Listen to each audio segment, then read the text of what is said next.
Fill her up. You're listening to the Gas Digital Network. With the weather heating up, cool yourself down with the refreshing Club Mexican Pale Ale and Radio Alice's New England DDH IPA in this month's Beer 52 case. Perfect for the weekend's barbecue or day spent at the beach. And if you're like me and you like darker beers, you can get yourself the mixed case. If you like lighter beers, get the light case. It's so easy. You can try your first case for free. You just have to pay $5.95 postage. That's 8 incredible craft beers, Ferment Magazine, and a snack delivered the next day shipping. It's a no-brainer. So right now, there's no minimum commitment, and you can take just the free case. There's nothing else you have to sign up for. You try the beers and see what you think. If it's not for you, you could pause, cancel at any time. Yes, so just go to www.beer52.com/believe and claim your free case today. Beer52.com/believe. Free case of beer. You are welcome. All right, let's start the show. Conceive, believe, achieve. Shut the f*** up. And new undisputed UFC middleweight champion of the world, the Count Bisping. This is Believe You Me on the Gas Digital Network. All right, guys, welcome to another episode of Believe You Me. Luis J. Gomez in New York. I'm here in Cali. I'm very tired, Luis. I just flew in from doing the Contender last night. It was a late night. I got back. It was about 12 o'clock when I got back. Couldn't sleep. So I took some ZzzQuil. You ever taken ZzzQuil, Lewis? ZzzQuil, is that like generic NyQuil? Yeah, it's a sleep aid. It's the sleepy version of NyQuil. It's designed to put you to sleep. No medicine, just the sleepy stuff. Whatever puts you to sleep. Got it. Yeah, look, I've been known to take some sleep aids after long nights of partying on things that would keep me up all night.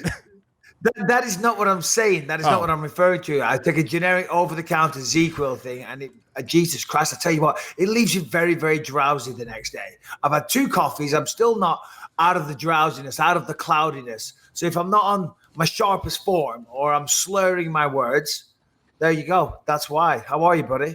I'm good, man. And to be honest, that's a good thing. I think overall, see, Michael Bisping, you're such a professional that I like to see you with a little bit of handicap. Just something. Not even a handicap. It's just a different state of mind. You know, some people smoke a little weed. It's a handicap. It's a handicap. You want to slow me down. You want to bring me down to your level. That's okay. You want to handicap me mentally. Well, no, it's not. Maybe your mind works so fast that you need to be slowed down to everyone else's level. Well, I'll take that not as an insult, but not as a compliment either. But you're right. My mind does work a million miles an hour. I think you have the same problem as well. But anyway, they don't want to hear about that. I was in Vegas last night doing the Contender series. I know you didn't watch it, did you, Lewis? No, I don't. So your good friend is taking over the commentary world, taking it by storm, and you don't even think about just checking it out for a minute. Yeah, I mean, what did you do last night? What did you do? Were you so busy last night that you couldn't just tune in for a split second? Yeah, last night I went to Uganda and bought a couple wells for children. So maybe you should have a little bit of respect for the fact that I didn't spend my time watching you speak or listening to you speak. How little respect would you have for me, Michael Bisping, if I was like, Mike, just so you know, I listened last night, and when you said this, it was so cool and so funny. Yeah, that's fucking Harrington's job. I'm sure Harrington watched the Contender series. Guaranteed he watched them. They've got fucking Fight Pass in Uganda. I guarantee it. I guarantee there's Fight Pass in Uganda. You just need Wi-Fi. Are you saying the people of Uganda don't have Wi-Fi, Lewis? Shame on you. Shame on you. I'm saying they might not even have electricity. I don't know. The only thing I know about Uganda is Kamala, the Ugandan giant from the old school WWF. He used to have like the moon painted on his stomach, and it was the most racist character ever. It was a guy from Jersey that they were like, we're going to pretend you're an African savage here. And then they would fucking paint him, and he would go, "Ooh," into the microphone. And that was his whole character, was just some dude doing a racist African character. So I mean, that does sound very, very racist, and you wouldn't get away with it in this day and age. Funny, the things that used to be acceptable, isn't it? When you think back, they just wouldn't fly now. But no, I've told you time and time again, I don't know anything about professional wrestling, Lewis, but you like to throw out those little obscure wrestling references as if I'd pick up on them, but I don't. I don't know anything about mixed martial arts, and we do this show twice a week. So we're going to talk about some shit we don't know about, baby boy. Bro, you're an undefeated professional. What are you talking about? I tell you live the what, life. I skipped past this. We were going to talk about some other stuff, but I was in England last week doing the book tour, and I'm not going to talk about that, try and stroke my own ego and say how amazing I am and the book tour was. And it may or may not be a Sunday Times bestseller that comes out this Sunday. I've got pre-notice that we are the bestseller, Sunday Times. So, congratulations. Wait, the number one? No, The number one? I think so. No. I think so. Impossible. Brother, ye of little faith. The Believers were out in force. Let me tell you, we did 2 signings and they were absolutely mental. And thank you to everybody that made the effort.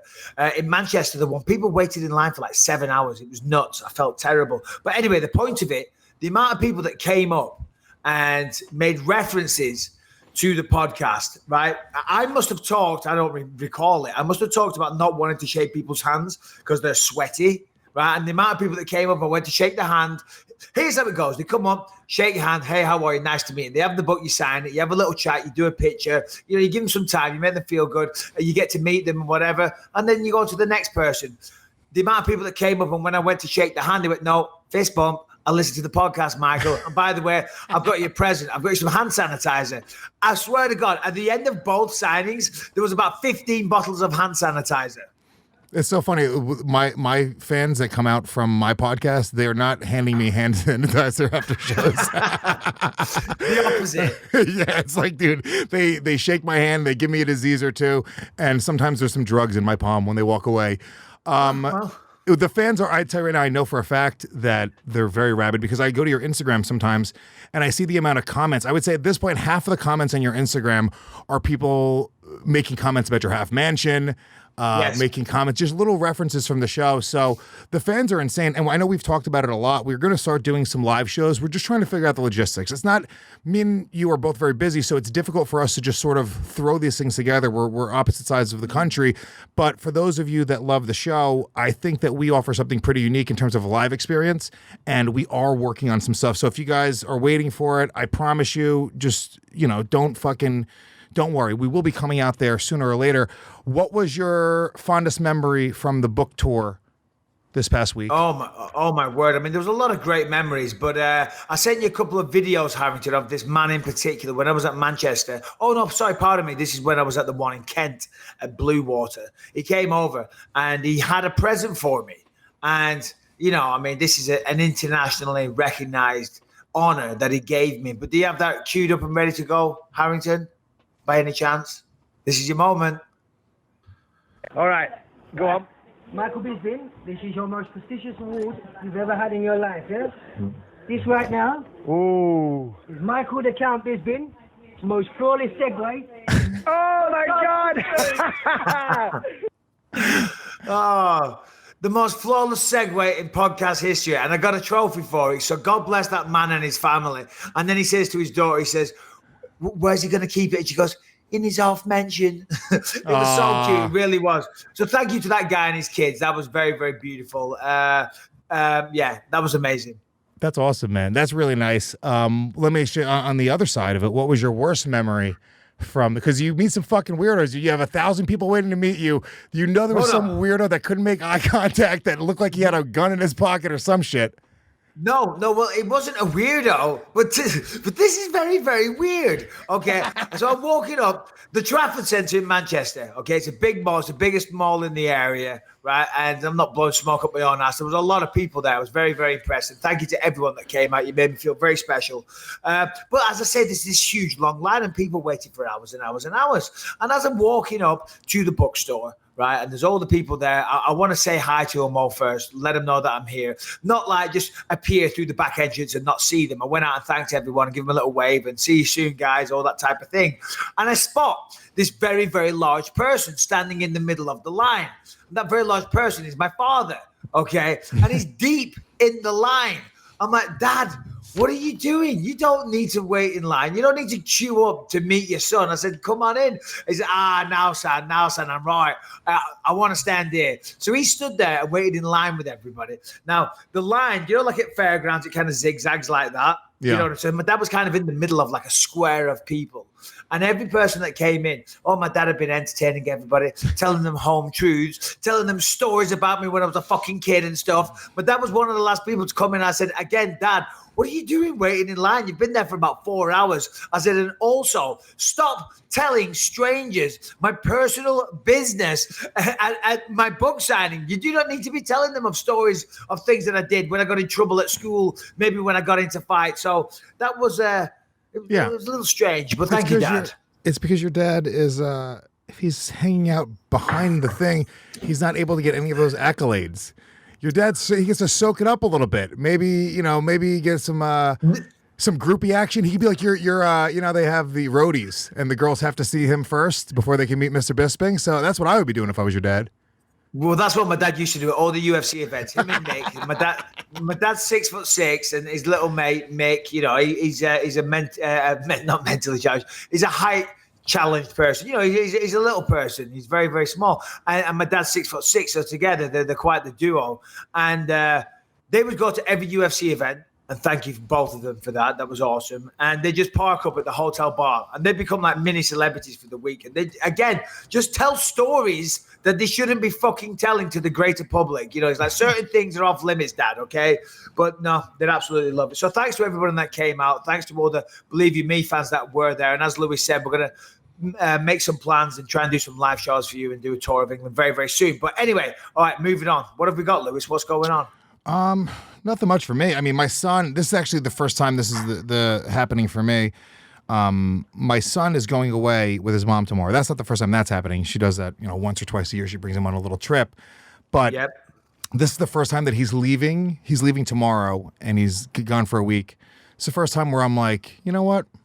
I'm happy to be rid of him for a week. I'm happy to not have him in my life. And it's just because he's turned a corner recently, and he's the sweetest kid in the world. But at this point, he's just becoming a little annoying. I don't know, maybe around 6.5 is they just hit this thing where they got to make noise at all times. They want attention at all times.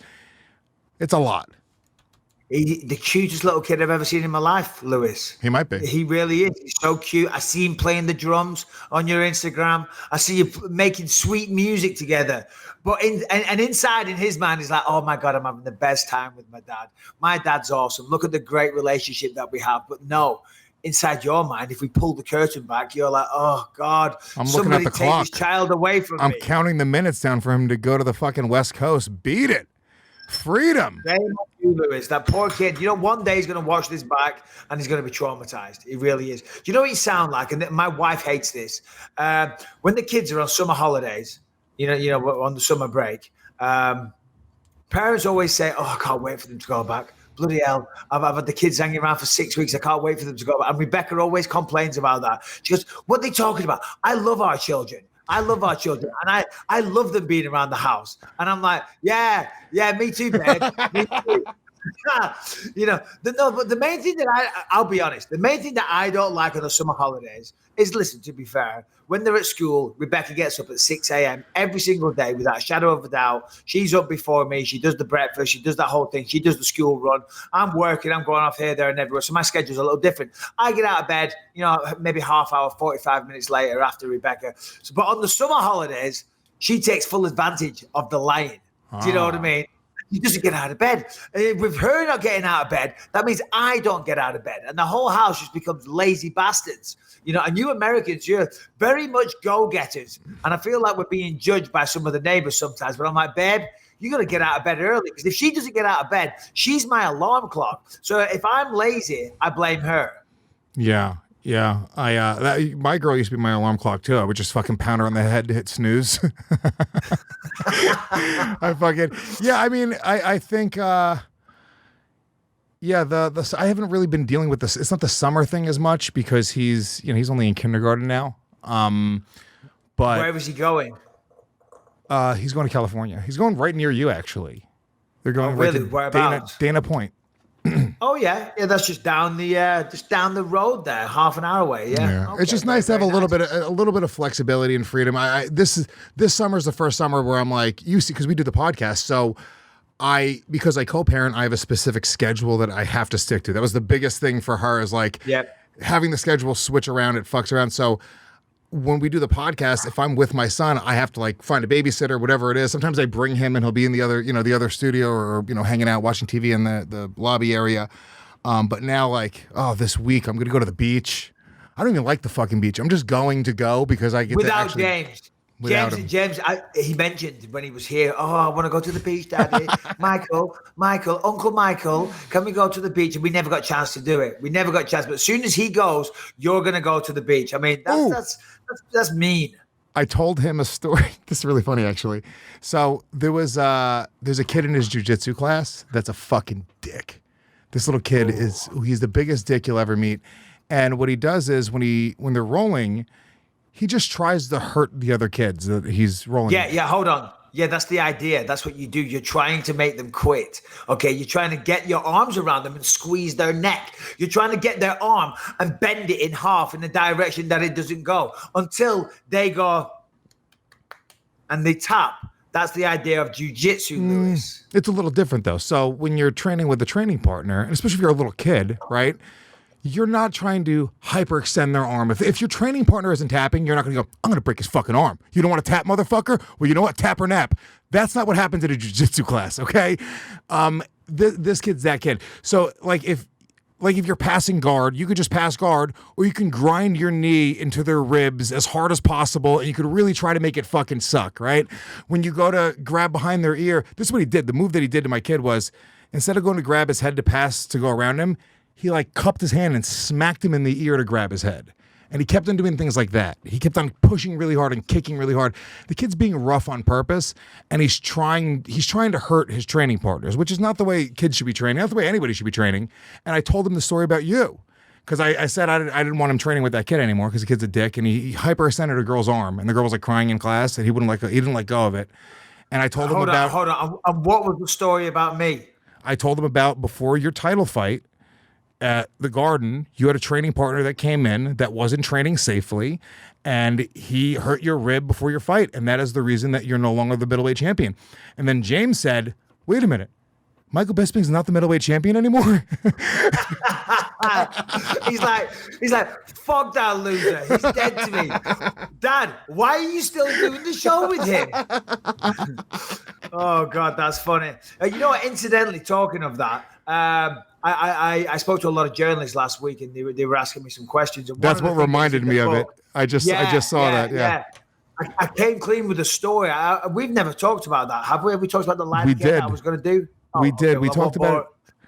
No, it's okay. You could recap it anyway. No, it's okay. It's okay. We haven't got too much time today. So I didn't realize we talked about that before. So that's why some people were saying they'd already heard about that. But yeah, well, listen, that's jiu-jitsu, Lewis. And unfortunately, some people are like that. The cupping of the head that you're talking about, Callum had that at a jiu-jitsu competition years ago.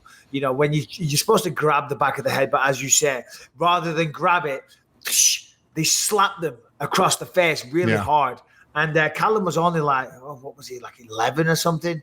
And he was doing this jiu-jitsu tournament. And this kid walked out. I think we spoke about this a while ago. He was jacked. He looked like he was on steroids, a cigarette in his mouth. You know what I mean? The kid had tattoos for crying out loud. No, really? I swear to God. He must have been like 15, 16 from a shitty family because he walks out. He was ripped. He had tattoos. He had stubble. I'm like, holy shit, the kid scared me. Sounds hot. Callum.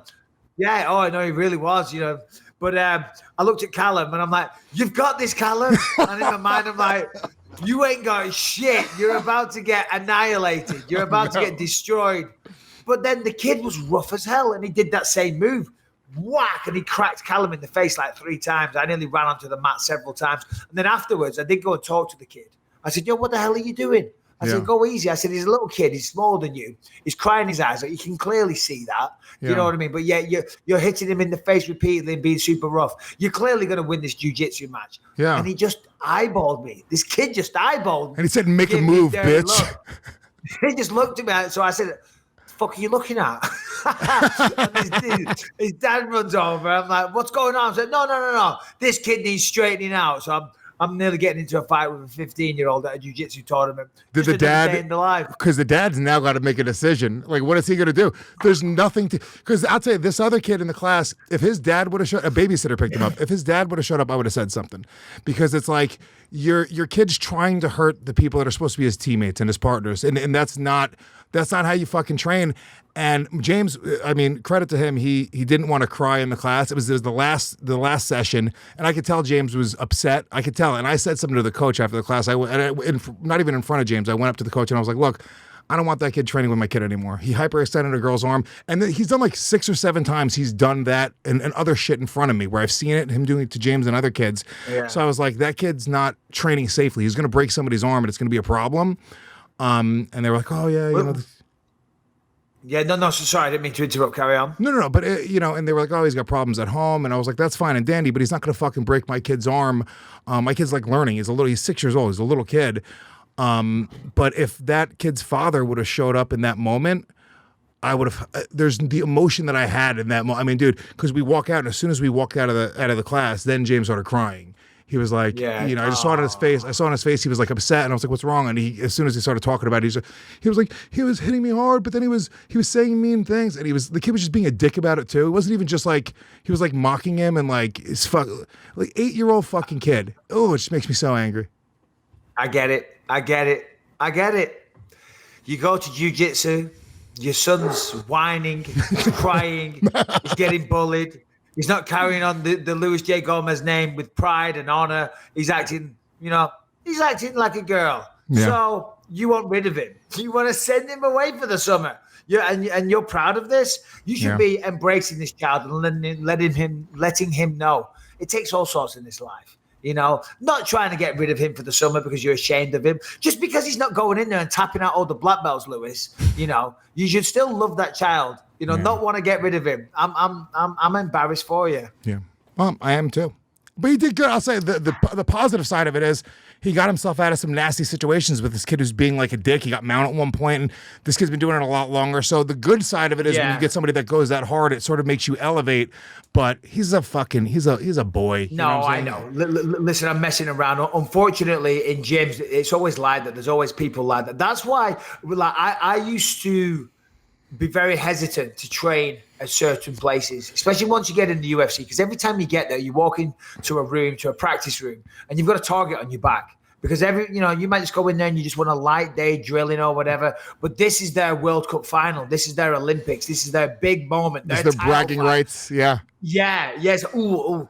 You want to roll? Oh, and they come at you with everything they've got, because they want to go off and say, "Oh yeah, I fucking tapped him out. I got him 3 times." And you're just having like a gentle Tuesday afternoon. Yeah, I'll have a little play around on the mat, just work some technique. But they're going at you like a madman, and it used to happen all the time, and it's just bloody exhausting. Or if you ever sparred with anybody, they'd be coming at you as hard as they could. So that's why, certainly when you're a fighter, you're going to look for smart training partners, because those people are out there in all walks of life. So well, anyway, well, I'm very sorry to hear that guy sounds like an asshole. So shame on him. I literally called him. I didn't call it to him, but I said it to the coach. I was like, "That kid's a dick." I was like, "There's no other way to describe it. He's a dick. He's trying to hurt his training partners. That's crazy." So, all right, anyway, look, let's take a quick moment and talk about Wix, which is an incredible service. We actually built BelieveYouMePod.com using Wix. Mike Harrington was the designer of that site, so you can go there and see how professional and clean it is, and realize that even a partially mentally handicapped person like Mike Harrington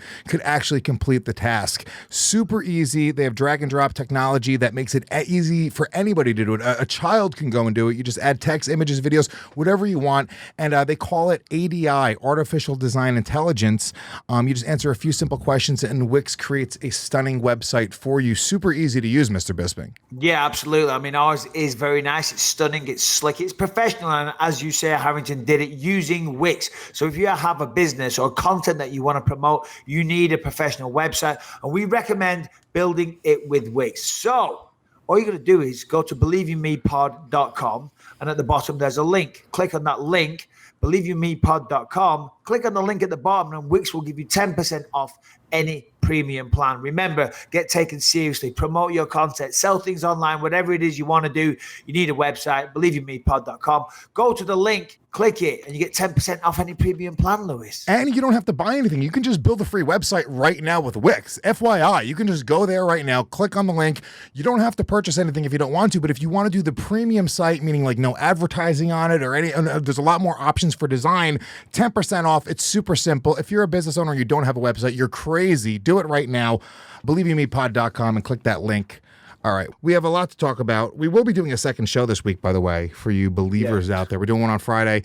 I'll say for a moment, real quick, just go to our YouTube channel. Just search Michael Bisping Podcast on YouTube or Believe You Me Podcast. You can find it pretty easily. Subscribe right there. All of the latest episodes are available at your fingertips right there, both on iTunes, YouTube, Google Play, and elsewhere. Make sure you subscribe, rate, leave comments. We love reading the feedback. We answer the feedback on the YouTube comments. If you guys write positive things, we will actually answer your questions and stuff. So please, do that more often. Also, if you guys love the show, every episode we've ever done is available on demand at gasdigitalnetwork.com. Over 130 episodes or something like that. So yeah, you guys can get them at your fingertips. Use the promo code BYM, get a 14-day free trial, pre-release, ad-free episodes, uncensored, and more. So yeah, let's talk a little bit MMA. Yeah. I mean, it's not a crazy big news week. Yeah. Well, I just wanted to say, obviously we had a UFC. I think it was 240. Was it UFC 240 of the weekend? Yeah. Yeah. UFC 240. Unfortunately, I didn't see it. I was in the UK. I was on that book tour. And that's kind of what I want to mention. It is difficult in the UK to be a UFC fan. Of course, you can watch it afterwards, and I could have done it by then, but I was happy to get home, spend some time with my family. Yesterday, I was commentating the Contender event, so I had to research. So I got back late Sunday night, and then I was researching for the Contender. So I never saw the fights. But that is part of the problem that the UK has, because I was speaking to a lot of media out there, and they're all like, what do you think it's going to take for the for the UK to catch up to the USA in terms of popularity for the sport? And I said, well, I'm not sure we'll ever get there, because the problem is having live events that happen at 6 o'clock in the morning is very, very challenging, and it's hard to grow a sport like that. Of course, the UFC, they put on localized events all over Europe, and those ones do help the fan base grow. And there is a massively loyal, hardcore fan base that do stay up or do watch them the next day. But we all know sports, they're meant to be watched live and on tape delay or recorded. When you already see the results on social media, it's not quite the same. But there's nobody watching. Watch I watched the replays. I was working Saturday night, unfortunately. So it's the same. And I was going to make that point actually. When you watch the replay, nobody's even if I don't know the results, because what I'll do is I'll avoid spoilers. I won't go on Twitter. I'll tell my friends, don't text me anything. Don't let me know anything. If it's a minute behind, it takes away like 90% of the excitement. I don't know what it is. There's something about it, and it's why music, the industry has turned into live shows. That's where they make all of their money now, because nobody's making money selling albums now. You have these massive events, like everything is on demand. You watch Game of Thrones, you binge watch it, you watch it all, when you want to watch it. But the Super Bowl is the fucking Super Bowl, and it only happens once a year, and everybody's tuned in at that exact moment, and you feel that energy. And with a sport like mixed martial arts, where truly anything could happen, you want to be on the edge of your seat. Like, don't blink. There's no other sport that can say that as with as much truth as mixed martial arts. Do not fucking blink, because it could be a 2-second knockout, it could be a 5-round war, and there's no rhyme or reason. It's not like Mike Tyson back in the day was just knocking everybody out. It's a pretty crazy sport for that reason. So I didn't get to watch it live. Holloway, Frankie Edgar, somewhat of I don't want to say boring. I don't like calling fights boring anymore. Really? That's So that's interesting, because as I say, I didn't see the fights, but I did read the reviews. I did, obviously I was interested in the results. So, I went on certain websites, MMA Junkie, all the rest of it, and, read reports and things like that. And from all accounts, I heard that it was a really, really good fight. I heard that, Frankie Edgar went out there, gave a good account of himself. It was clearly a victory for Max Holloway. But as I say, Frankie Edgar gave a good account of himself. Going into that fight, I favoured Max Holloway, of course. Max Holloway is awesome. He's the man on top of the featherweight division right now. He's the king. He's the champ. And he just seems to get better and better with every fight. But you can't count Frankie Edgar out. How was the fight? How did it go down? It was just a decision. I also feel bad breaking down fights when you break down fights so professionally. There's no breaking down this fight for you. No, I'm not going to break it down. You can give me your general thoughts. How did Frankie Edgar do? Did he get outclassed? Did he belong in there? Was it a close fight? Were there some back and forth moments? Did somebody, general overview. For me, doggy, I didn't see it. Please, I'm intrigued to know. I want to know what the great Luis J. Gomez thought of that fight. I thought it was a pretty clear-cut decision for Max Holloway, and just a lot of what we thought was going to happen, which is Frankie trying to get him down, not able to, and Max slightly outstriking him. Yeah, it was, it's sort of what you thought. I mean, look, I love Frankie and I love Max, but I didn't feel as if there was any crazy fuck you moments in the fight. Crazy like, oh shit, I'm on the edge of my seat. Am I crazy, Harrington? No, right? Am I missing something here? Yeah, he's missing a microphone. No, I mean, you're 100% right. To me, it felt almost like Max was taking it easy on him a little bit. Really? Yeah. To me, that was my biggest takeaway from it, was that it looked like a hard sparring session for Holloway, and it looked like a war for Frankie Edgar. All right. Okay. Well, anyway, so listen, well, thank you very much. And shame on you for being so nasty to Frankie Edgar there, Harrington. Oh, I think Max was taking it easy on him. I think Max was showing pity. Harrington, show a bit of respect, please. My words. All right. So listen, we won't go down all the fights because I didn't see them, and that's kind of pointless. And we are on Wednesday now anyway. A new week is upon us. We've got Robbie Lawler taking on Colby Covington this weekend in New Jersey. I know. I'm excited for that, to be honest. I'm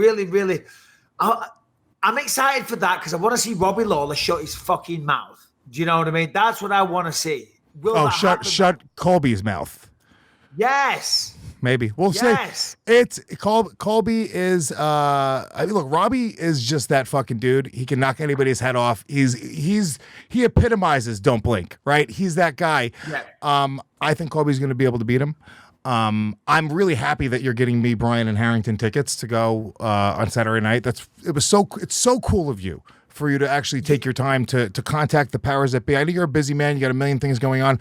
For you to take that time out of your schedule and get us free tickets for this event, there's no words that we. I mean, it's amazing that you know me so well that you would, without us even talking about it, you would just assume that like Michael's such a great guy. He's an awesome person. He's very giving. He's gonna extinguish his own contacts in his own use of tickets for potential events to send people on the other side of the country tickets for free without them even asking. I mean, you know me so well, Lewis. I know. You're a very giving man. That's why I do the show with you. That's what I told my son. I was like, I know he's not the UFC middleweight champion anymore, James. But the fact is he gives. It doesn't even matter. He gives and he keeps on giving. Well, I am the gift that keeps on giving. I want to ask Harrington about this. Harrington, I'm going to give you a chance to explain yourself. Seeing as we are talking about Tyrone, but not Woodley or Masvidal or none of them. We were talking about Robbie Lawler and Colby Covington. But I'm looking at the notes here, and you got Masvidal and Woodley had a couple of picks, has a couple of picks, leak of them hanging out, and Colby Covington and Dylan Dennis took umbrage with it. And I'm like, ooh, big story. So come on, Harrington, what are we meant to say on this? Explain the story for one, and then, let's make fun of you. And also, why do you use the word umbrage? When have you ever used that word in your life? It's so Shakespearean. They're taking umbrage with it. 'Twas a twilight of the evening in the sky of the what, Harrington? What? I'm kind of smart. You're not smart. Nobody has ever said those words ever. Nobody that's ever worked with Mike Harrington in the history of this network, podcast, the show, or anything has ever been like, you know what? Smart. That's how I describe Harrington. Never. But please explain this. Explain the potential discussion you want us to partake in. So basically, over the weekend, there was some pics leaked of George Masvidal and Tyron Woodley hanging out in an ice bath together. Give me 1 sec. I'll have those pulled up. Go ahead. Just carry on talking if you can. So Colby was reaching out to Ben Askren, a guy who he's had a number of words with in the past, saying, I think we need new friends. Dylan Dennis came out and said, for a guy who took down your training partner and then hit him with a couple blows after he was knocked out, it's shameful for you to be hanging out with him. Woodley responded, hey, man, we were shooting a commercial together. There's no, I don't decide who the other talent is. And, I'm getting this money, dude. So fuck off. And what the fuck does Dylan Dennis have to do with anything? What is he? What does this entire story have to do with anything? There's nothing there. Ooh, meaty discussion. Let's get into it. What have we got? Woodley and Masvidal are hanging out doing a commercial together, and somebody takes umbrage. I don't think there's anything there. If that's the best discussion point we've got for this podcast, we are screwed. I think our time has come. It's over. This is the last show, guys. Thank you for listening to the history of the Believe in Me podcast. This was the whole show in its entirety. That's it. It's been a lot of fun. It would be funny if we literally just ended there and never did the show again. Just for like our own personal Andy Kaufman moment of like they just ended it there. It was psychotic. But I don't think it would be. I don't think it would make massive news. It'd just like fizzle away into obscurity. And people would be like, oh yeah, remember they used to do that stupid podcast? There was always connection issues and they were arguing and they give Harrington shit. You know that podcast that was definitely not 1080p? Yeah. I remember it vaguely, but they'd get on with it. No one would care, Lewis. It wouldn't be big news. Well, look, Masvidal would you be upset? One of your training partners, there's a picture taken of them hanging out. Or is that, I think that's a little childish in general. That as a man, how do you go like, I'm mad that you're hanging out with another man? Like, come on, we're not middle school girls. Yeah, exactly. At the end of the day, it's not like they were hanging out. I mean, if they were being all pally with a guy that had just knocked me out, then maybe it might hurt a little bit, But if they're doing a business thing together, if they're both sponsored by CBDMD, which is the company in question, and they're doing a photo shoot together or whatever it was, or making a commercial, listen, it's business at the end of the day, simple as that. So I get it. There's nothing really there. But what else have we got? What have we got to talk about? We got anything meaty, anything good going on in the world? It's not a very meaty week. There was that video, a couple boxers died, right, in the past couple weeks? Another one, the video you posted on your Instagram, I'm not a boxing fan at all, but I saw it on Rogan's Instagram as well, was the cornerman arguing with the guy as he's, very, very out of it, obviously taking a lot of damage, saying that he's going to stop the fight, and the guy's telling him not to. Well, I feel bad because I'm not getting their names. What was his name again? What was his name? Because, I feel bad. So, Harrington, Maxim Dadashev. Dadashev, I think that's the guy we're referring to here. Yeah, it was awful. I saw it on, I'm not sure whose it was. I reposted it. It was powerful, His cornerman is in I think it was the 10th round or the 11th round, and the cornerman's imploring him, saying, listen, I'm stopping the fight. You're getting hit too much. Oh, yeah, play it. Let's take a look. This is awful. Okay? I'm going to stop the fight. Max, I'm going to stop it. Max, you're getting hit too much. You're getting hit too much, Max. Please, Max, please, let me do this, okay? Okay? Look at me. Please. Please, you're getting hit too much, Max. If I don't, they're going to do it. You understand me? If I don't, the referee's going to do it. Please. Please, Max. It's the final round, wow. Come on, Max, please.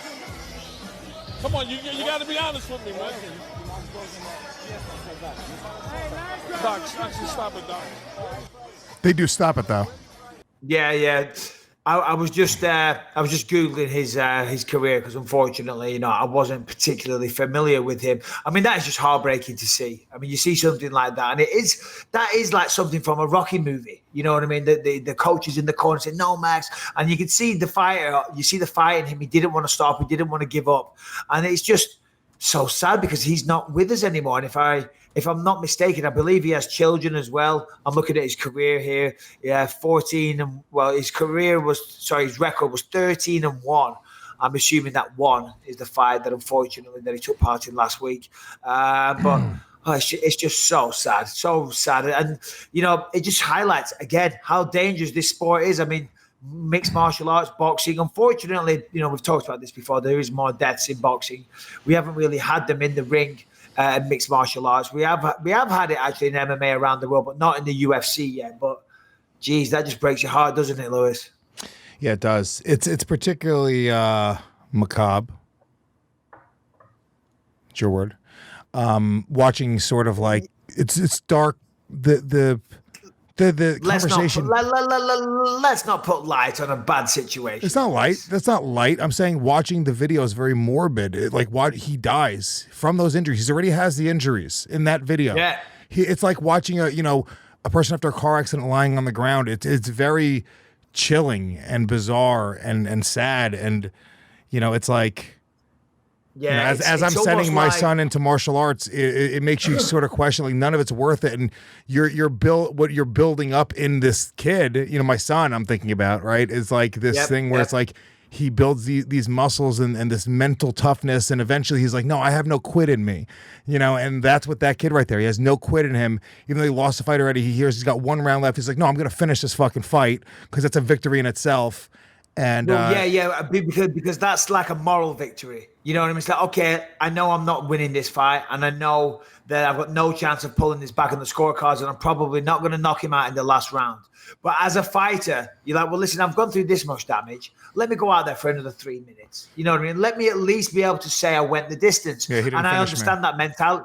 I understand that mentality because we have our pride as men, but that's why coaches are there to protect you from yourself.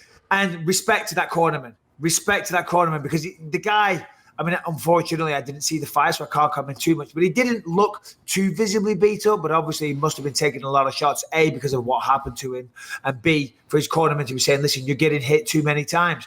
And the cornerman right there was totally thinking of his fighter, and you don't see that enough in mixed martial arts. Yeah. Jason Perillo did that with BJ Penn when he fought George St. Pierre, and it wasn't a popular decision at the time, but, he was thinking of his fighter, and it just breaks my heart to see that. I mean, that is the sad reality for all people that want to get involved in combat sports because these days it's cool and it's on TV a lot. That is, unfortunately, the sad reality of what you're dealing with. Yeah, and a guy like that, who I don't know, but Russian fighter, boxer, my assumption is he's not a fucking, born to some wealthy, rich family that he just decided to do this. This is probably something that, like a lot of young fighters, is something that they have to do. It's the one thing that they excel at.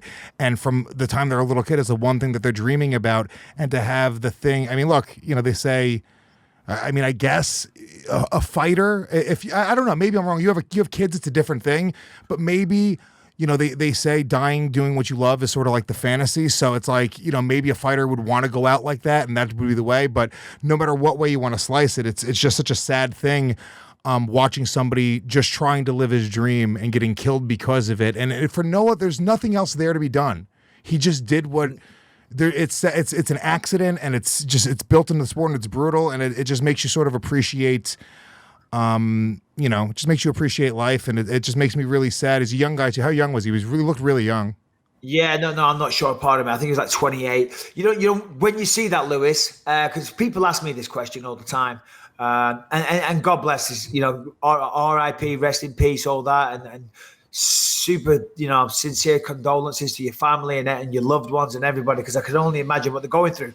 But people ask me all the time, would you let your son fight? Are we going to see Callum in the UFC? Of course, Callum's crushing it with the rest, and he's flying out to Manchester soon.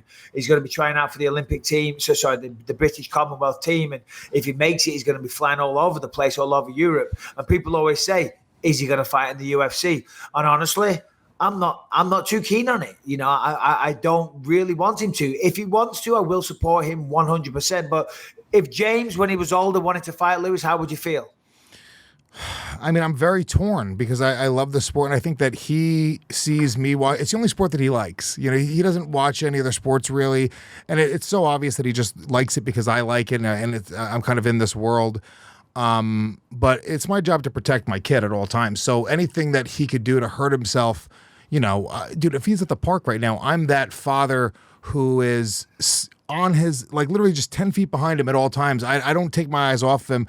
Maybe it's because it's my only child, and it's probably a little bit irrational. But yeah, I'm very torn because I love the fact that he's learning this martial art. Can you make it split screen again, Brian? I'm sorry. I just want to see Mike. I can't see him. I hate that. I hate that when you go full screen on each person, by the way. Anyway, Carry on. So, but it's like, I'm very torn because I want him to learn this martial art. And, he's in a position now where he's been doing it for 6 months. And I think if a bully were to actually get on top of him and start hitting him, I think he could actually apply what he's learned in jiu-jitsu already and get himself out of a situation. Very strong kid. Really strong kid.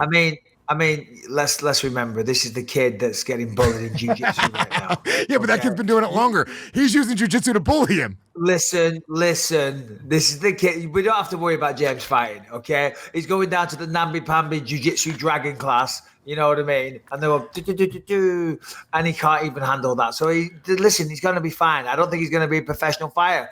Perhaps a poet, perhaps a dancer, perhaps, something... more feminine like that would suit James. Yeah. Well, I like the fact that he has this muscle memory built into him, and but at the same time, like, you sort of have this thing now where he's like in this world of people that are trying to prove their toughness, trying to prove how alpha they are, trying to, and he doesn't really need that. He doesn't need to, like, I'm just rambling here, but look, it's a difference between me. All right, you don't know this because you're a fucking fighter and you've been for basically as long as you can remember, right? Yeah. Men, when we walk down the street, most guys, we have a weird need to prove our toughness.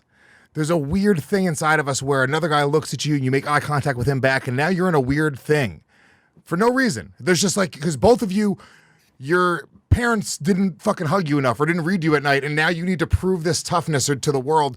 And I think fighters don't have that. You don't need to prove that you're tougher than most men walking down the street because you kind of know it. You walk around with a different type of confidence. So I like the fact that I'm instilling that in my son, but I feel like it could bite me in the ass because if he comes to me one day when he's 13 years old, 14 years old, he's been doing jiu-jitsu for 8 years, and he's like, dude, I really want to do this.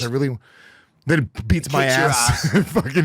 Kicks your ass. You're like, James, out of your room. He's like, no. And then you walk over to him and he cracks you round the head. He's like, listen, Dad, and gets you in a fucking arm lock. Get out of my room. Make me a sandwich. I'll be here when you're ready.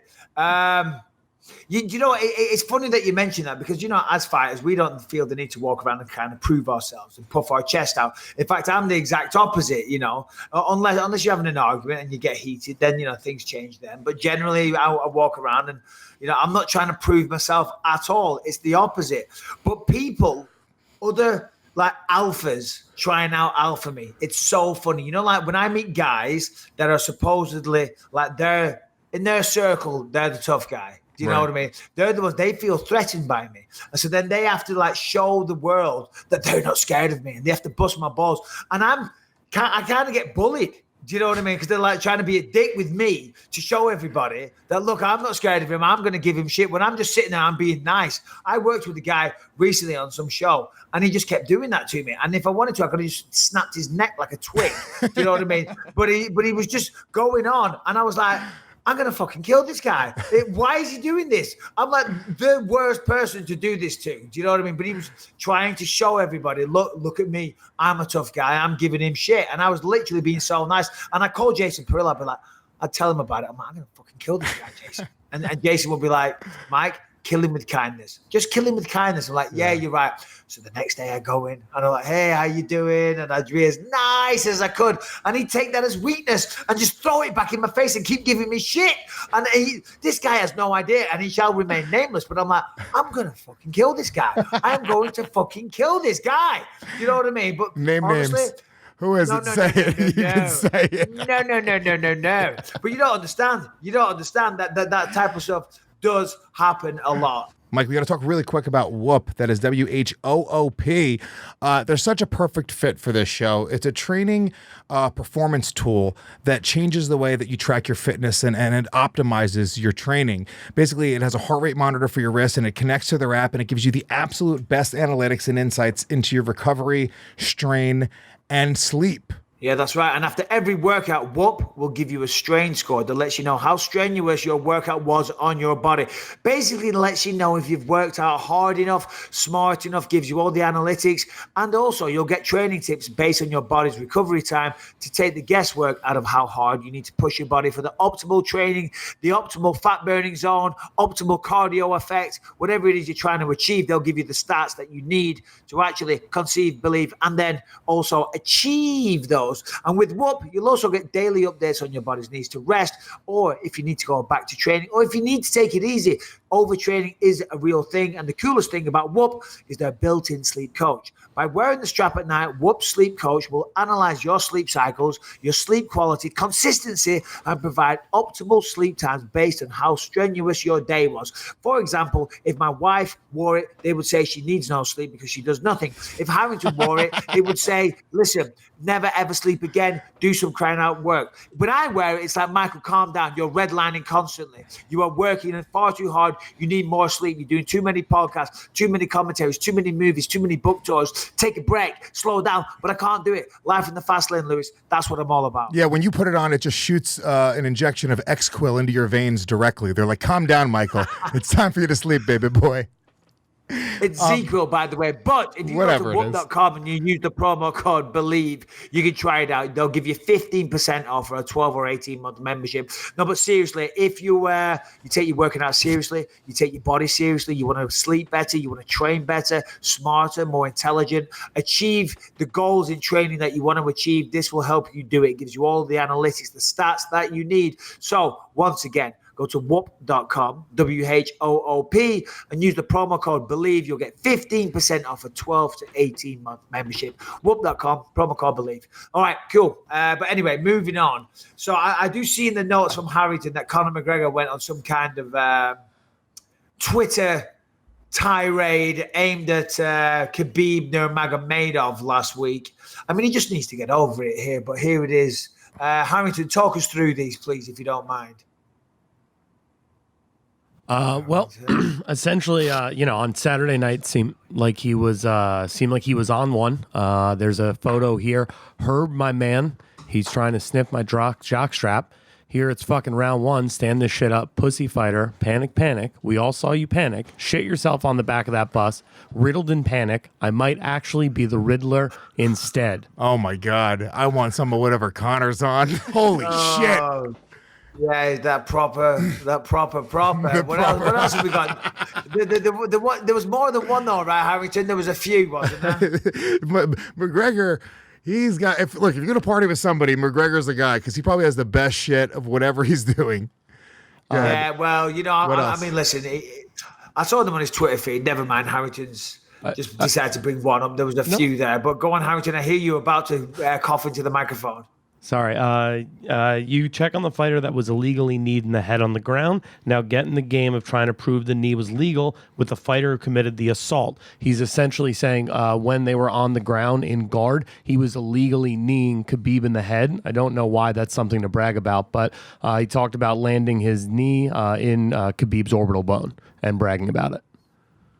Well, listen, I mean, I don't know. What do you think, Lewis? I mean, I think at the end of the day, he's just bitter about the whole thing. He's sour. And to a little part of me, and I'm not sticking up for McGregor or kissing his ass because it's far from it. It's laughable. But I do respect the fact that it bothers him so much.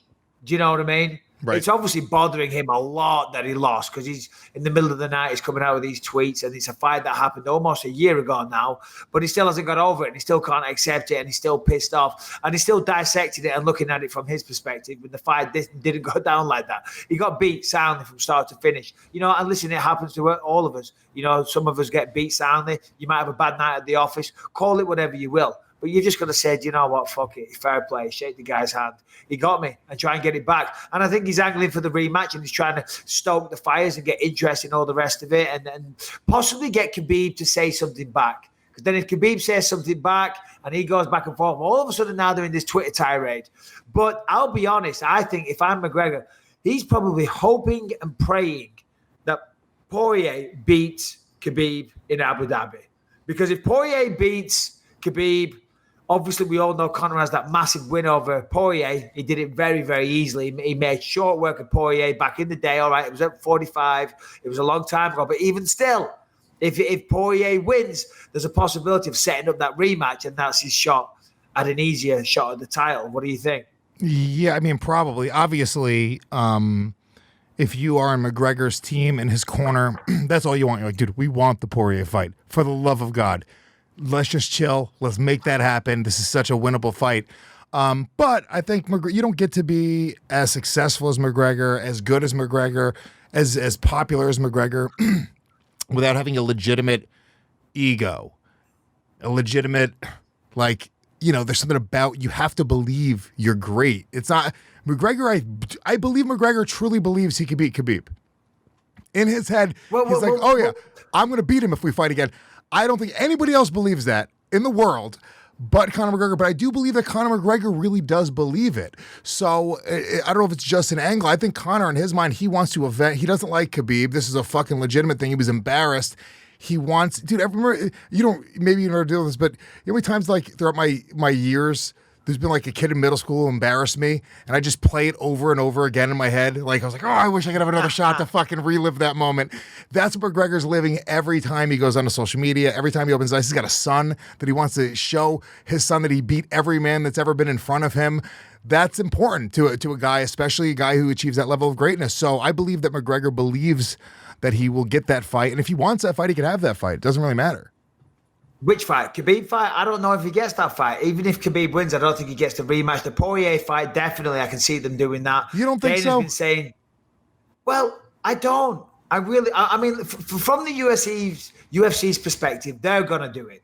Because why? It was the biggest pay-per-view they've done. All right, and the rematch will be even bigger. Simple as that. Rematches sell, especially with the amount of bad blood, especially with what happened after the fight outside the octagon last time. You know, the rematch will be huge. So I just think Conor's got to win another fight first. But I think Dana said Conor's not going to get an immediate title shot when he comes back. I believe this. Conor can do whatever he wants. He can walk in. And he will just pick and choose whatever fight he wants. I rarely give Conor credit. I rarely do. But I will credit Conor in the fact that I think if Khabib wins that fight, he's going to go, I want that fucking rematch. Stupidly. He should go stack a few more $1 million, get some easy fights, take some big money fights, do another Diaz fight. How great would that be? That's the fight. If I'm the UFC, if I'm Conor, from Conor's people, if I'm everybody involved, I want Diaz to win his fight, and we set up the third fight with Diaz because, in my opinion, it's probably even a bigger fight than the Khabib fight. Those guys, or comparable, who knows what'll be bigger, right? It's such a huge fight for all the same reasons: the rivalry, the bad blood, the loss to him. It's a really, really compelling fight, and I want to see that fight. But I do believe that if Conor wants to fight Khabib again, he will literally make a phone call and go, I'm showing up, I'm fighting Khabib. That's that. And the UFC will go, yeah, whatever you want, Mr. Conor. Yeah, maybe, because A, listen, as I said before, the numbers were massive, so why wouldn't they want to do that again? B, people the public will buy it, they will 100% lap that up. It all depends on whether Khabib gives it to him. Yeah. And honestly, Khabib probably would. There is a good possibility. I tell you what rumor is doing the rounds is that a rematch at UFC 244 in November at Madison Square Garden, McGregor versus Aldo. Harrington, you put this in the notes. Where are we seeing? Where is it? I did see this rumor online, but where is this emanating from? What is the source? What do we know about this? Or is it just something that's doing the rounds on social media right now? Yeah, that's why I was very serious about putting it in the rumor section, because that's very much what it is right now.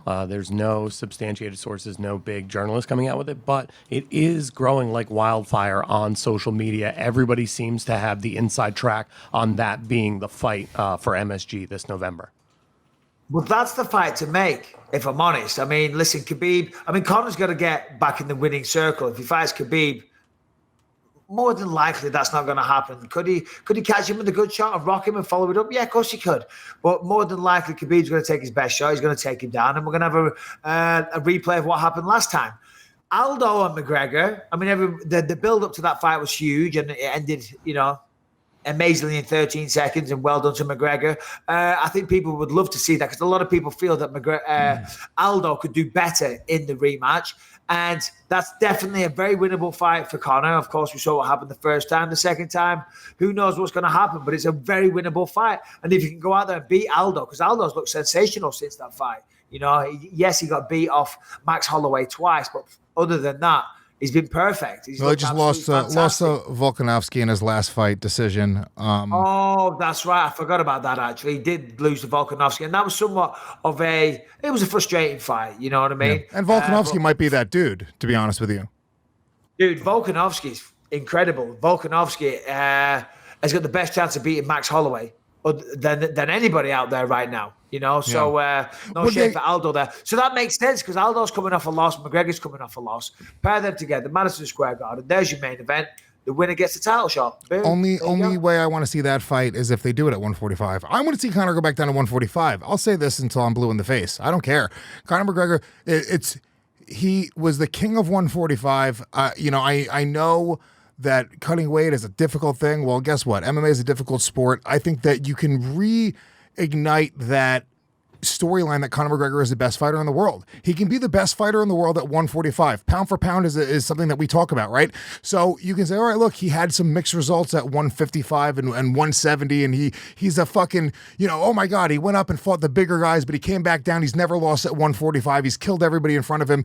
If they do that fight, the rematch, as Conor McGregor's return to 145 pounds to chase that title, I love it. I love it. If they're doing it Not just gonna happen. If they're doing it to do it, fuck it. I don't want to see it. I don't care about it. They're doing it to do it. That's the whole point. They're doing it to fight. That's the whole point of it. Regardless of the weight class, they're doing it to do it. Right? 145, 155. I'm telling you, he's never going to make 145 ever again. No way. Aldo fights 145 though, right? Or did he never moved up, did he? He does fight at 145. But McGregor won't go down to 145 ever again. I mean, I don't know. I'm just assuming. Once you've made that much money, you don't want to put yourself through that. I mean, he used to bloody almost kill himself to make 145. Did he have tough cuts? Was it like notorious? Well, I don't know. Oh, I see what you did there with the pun. But no, I don't know that. But he used to look like death on the scale. Remember, that was back in the day when the weigh-ins in the afternoon, that was the legit weigh-in. Yeah.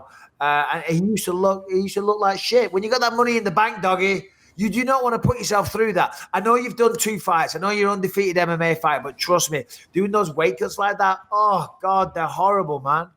Hey man, I've been there. You were privy to my one and only weight cut.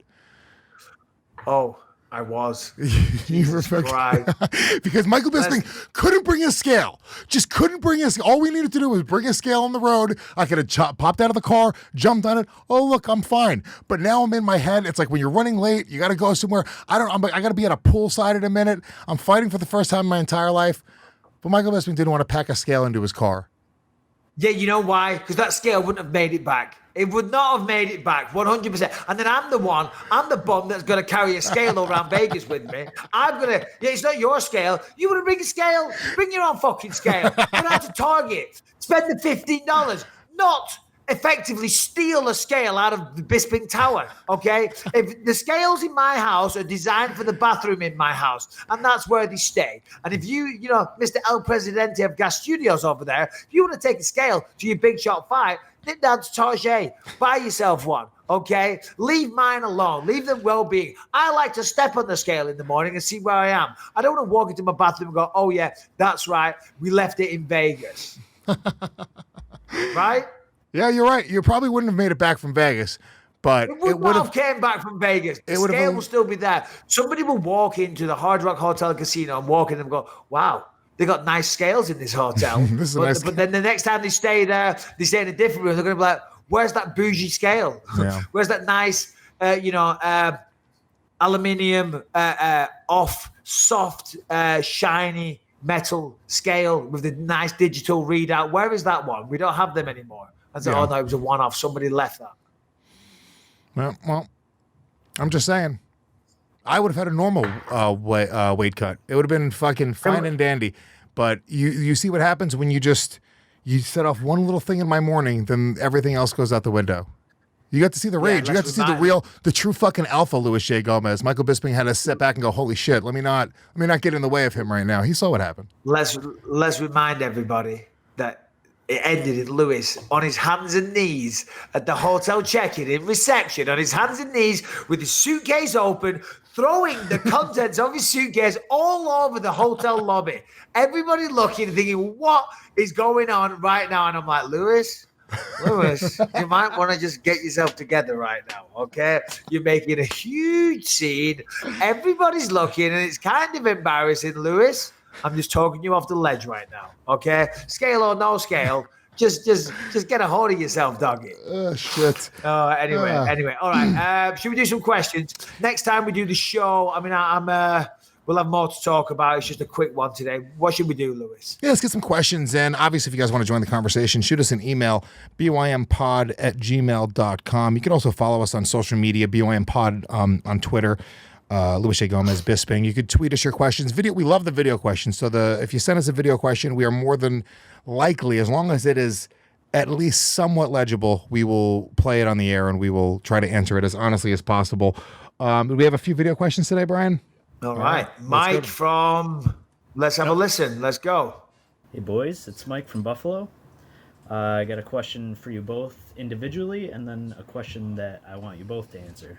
And first of all, I love the show, never miss an episode. So I don't think these are questions you got before. Lewis, what is the best crowd that you've performed for? Love your comedy, by the way. And Michael, if I held a gun to your head and said you have to come out of retirement for one fight, Ooh. who would it be? And then question for both of you, what do Shannon's tits smell like? Oh, another thing, somebody roast this cat. Look at this motherfucker. Okay, thank you. Love you. Bye. Wow. I love it. I mean, I in love this that day guy. and age, it's very, very, very offensive. You know, number one, I can't smell Shannon's tits through the Wi-Fi. I mean, the internet connection these days is fantastic. You Also, know, the production levels are going through the roof, but tit smelling we cannot achieve. That microphone, if you switch the little button on the side, you could actually smell Shannon's tits. That's a real thing on that microphone we got you. It's a really high Sent it over. tech microphone. Lewis, what is the best crowd you have performed in? Go ahead. I mean, by far, look, Legion of Skanks notoriously has the best crowds in the world, just period. Like Dave Attell said that publicly. Burt Kreischer. I mean, all these major comics have come out and been like, yeah, there's nothing like a Legion of Skanks crowd. Joey Diaz, I remember last time at the Comedy Store, he came up to me afterwards. He was like, holy shit, you guys have the best fucking crowds ever. So I got to say Skankfest, which is our festival we do every year, it's bananas. I mean, there's like, we crowd surf during live podcasts. Like we're like rock stars for the weekend. The crowd is so into it. I've never experienced anything like the Skankfest crowd. So it's head and shoulders. And any comic who's ever performed at Skankfest will tell you the exact same thing. And Michael Bisping will be there next year. We're going to announce it nice and early. Right now, Michael Bisping, Skankfest 2020, making a Skankfest debut. I'll be there, and I can't wait because honestly, the videos that I saw of last time looked amazing. So that's great. That's awesome, and I will try and be there. Okay, if I can fight one person, I mean, as you were talking, I was trying to think like, who is the most oldest, decrepit, washed up fighter that I could pull out of retirement, but that is like, credible. And I'm thinking Randy Couture's got to be bloody pushing 60 now. Do you know what I mean? But I'm like, but hold on, it's Randy Couture. He was heavyweight champ, light heavyweight champ. That might not go too well. It's going to be an easy fight. Someone that I'm guaranteed to win. Do you know what I mean? It's got to be 205. You're not making 185, so it's got to be 205. Well, hold on. If Conor can make 145, I can do 185 again. What you're saying, just because, you don't hold me to the same standards as Conor? You don't have that same type of fire inside of you the same way Conor has. I mean, he's a lot younger than you. You're making two. I don't have that. I don't have that drive. No, you're an old man. I don't want it. You're almost 40. I think that it needs to be an easier fight. 205 pounds. Oh, I got it. Go ahead.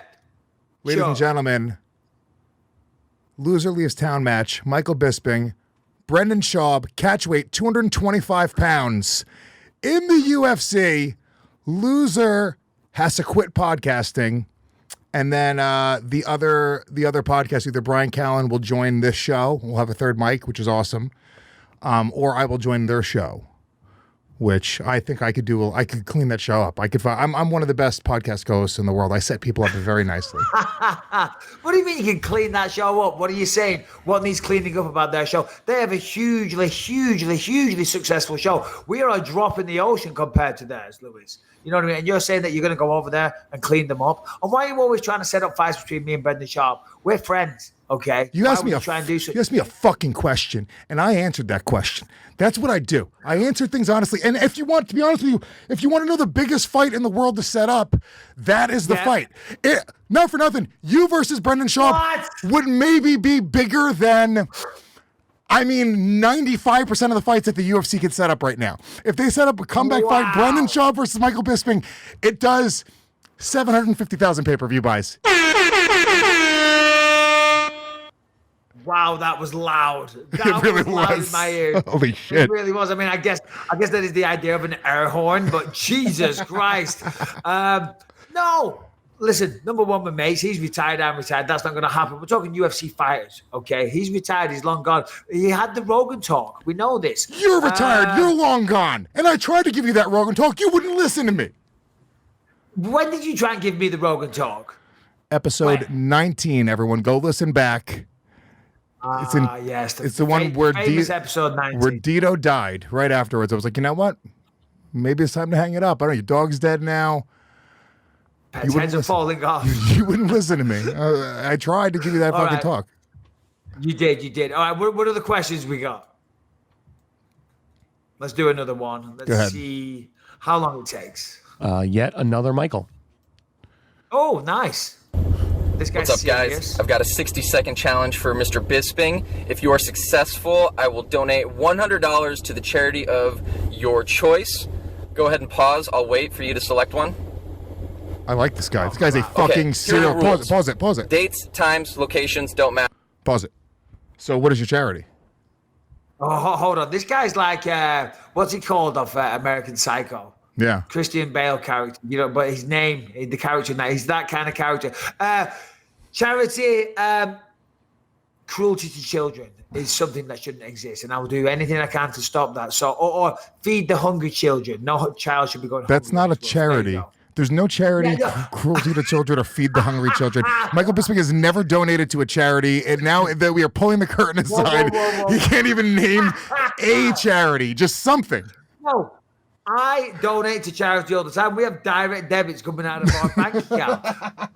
I give to every homeless person I see pretty much. I'm a very giving person. I'll tell you what I don't do, and this really pisses me off. When I'm going into massive corporations like Target or Ralph's or whatever, like, would you like to donate $1 to such and such? I'm like, no, I wouldn't. And I don't need fucking shaming from you. I've come in here to buy my product because if I give you that $1, I guarantee hardly any of it is going to charity or to the people that need it. So I don't need shaming when I'm trying to buy some booze, okay? They make you feel bad what? in the moment. Like you have to now feel bad about yourself and say no. It's like, would you like to donate to help children with cancer? You're like, no, I would not. Don't make me verbalize that, okay? It should simply be maybe a prompt on the screen. I see it sometimes. They do it in like a Dwayne Reed or a drugstore.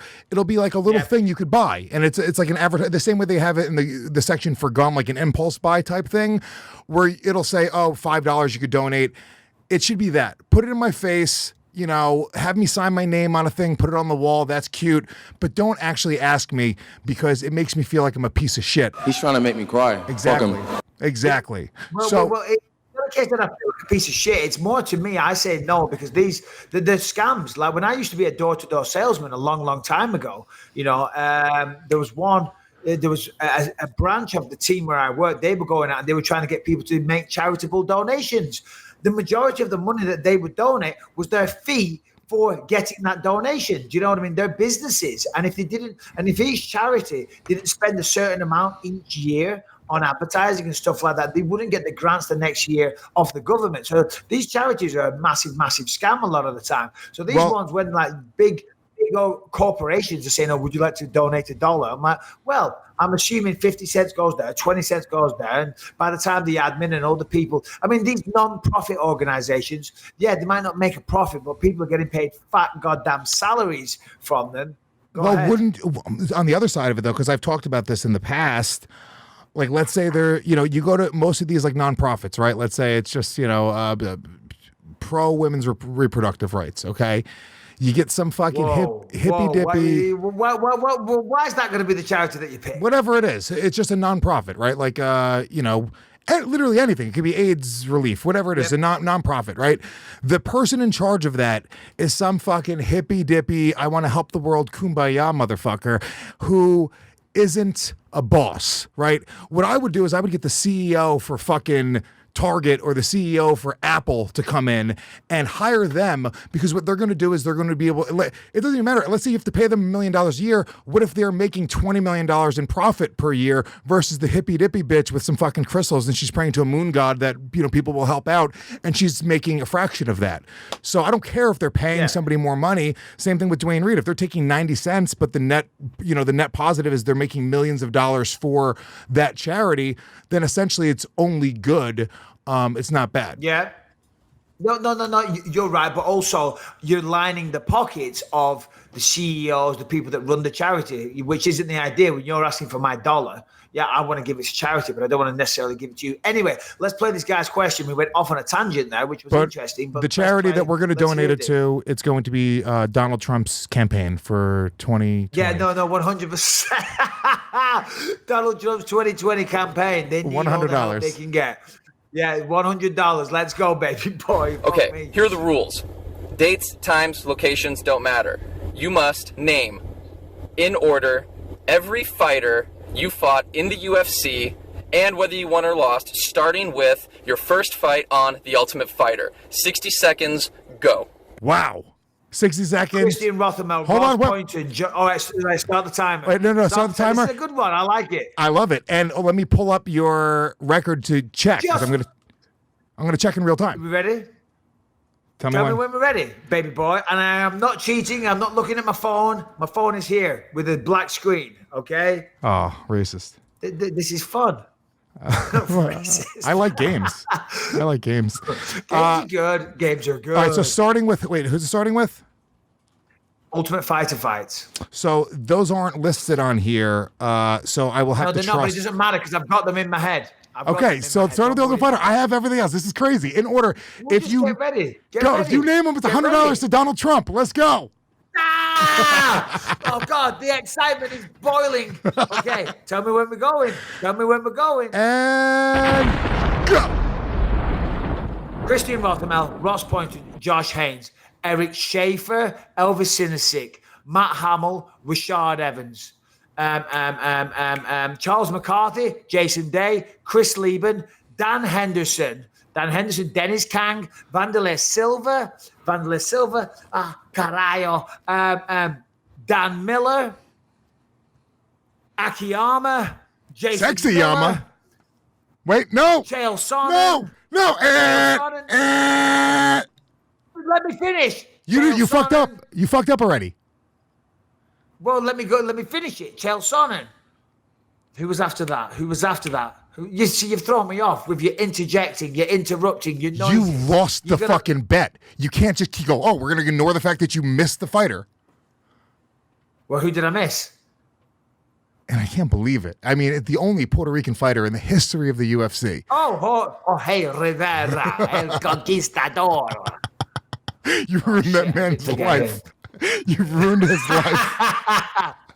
He's done, I mean, like, he's had nothing happening since then. He retired a year later, had a loss to Carlos Philippou, got a win over Eric Ravishing Red Schaefer, and that was it. You fucking broke that poor man's spirit.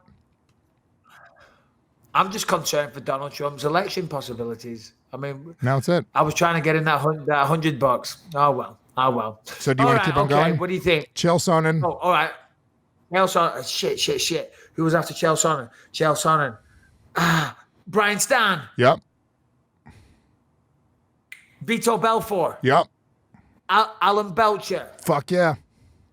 Tim Kennedy. Woo. Kung Lee. Goddamn right. Luke Rockhold. Take that, bitch.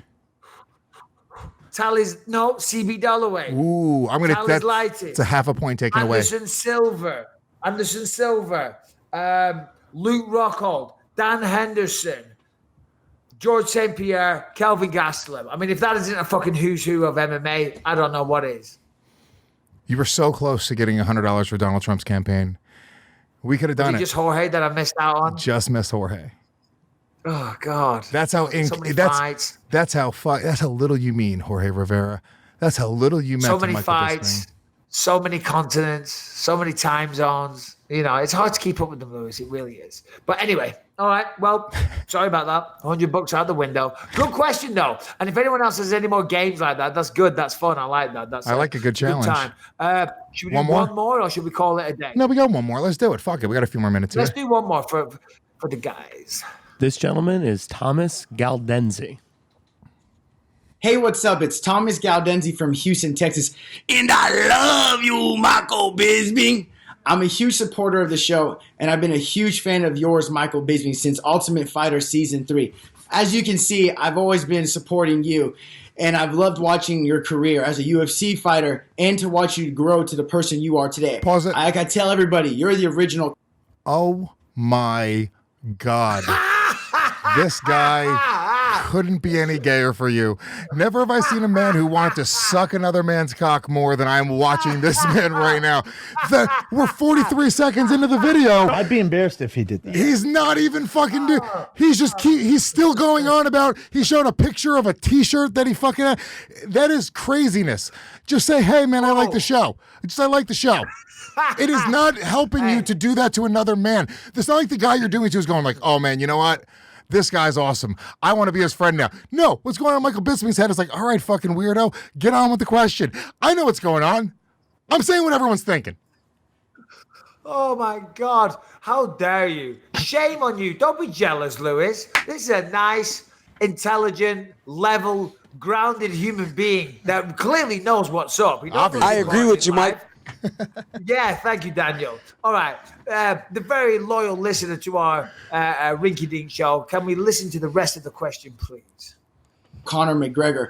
As for you, Luis J. Gomez, I didn't like you too much at first, but now I'm a huge fan of yours, and I think you're hilarious. And I know you're one of the main reasons why you guys Believe You Me podcast is the number one MMA podcast.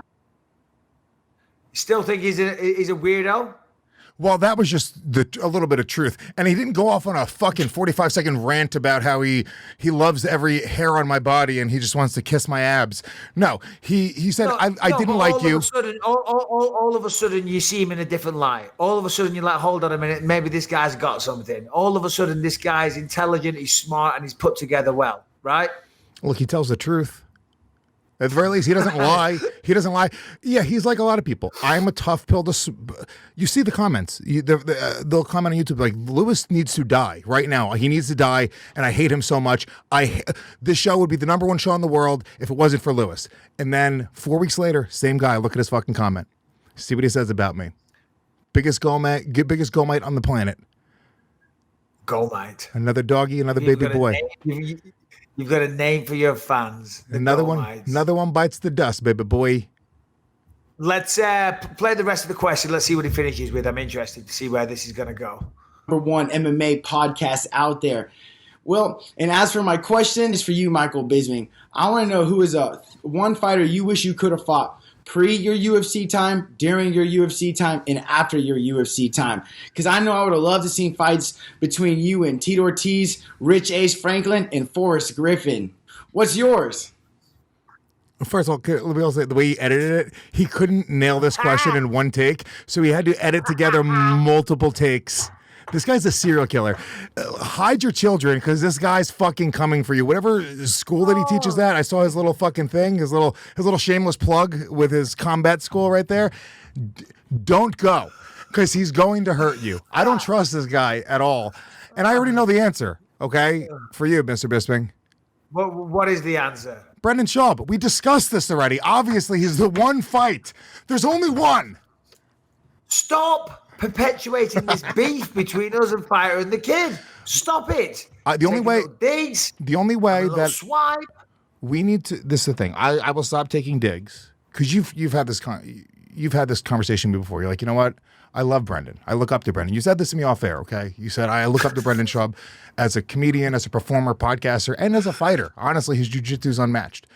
Michael Bisping's words.